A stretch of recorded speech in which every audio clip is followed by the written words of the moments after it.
Pilihan lainnya, saudara, supporter bola ricuh. Laga PSM Makassar kontra Bayangkara FC diwarnai sejumlah insiden, mulai dari mati lampu hingga kericuhan antar supporter.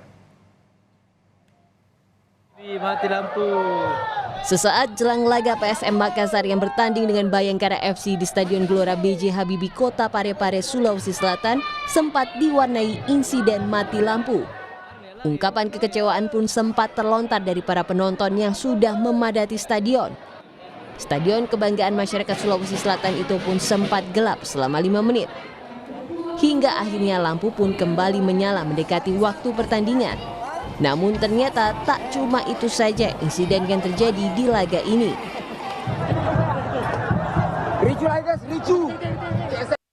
Keributan antar supporter PSM Makassar di Tribun Utara dan Tribun Timur Stadion Gelora B.J. Habibie terjadi usai laga berakhir.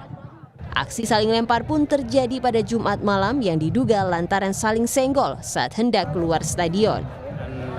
Keributan para supporter itu karena mereka mau keluar tadi injak-injak kaki, ya kan, mereka saling ini sehingga diluruskan tadi sedikit terjadi kesalahpahaman.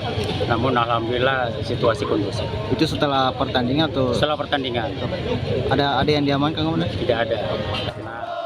Sejumlah supporter yang sempat diamankan polisi karena diduga menjadi provokator dalam kericuhan itu akhirnya dilepaskan setelah kedua pihak berdamai.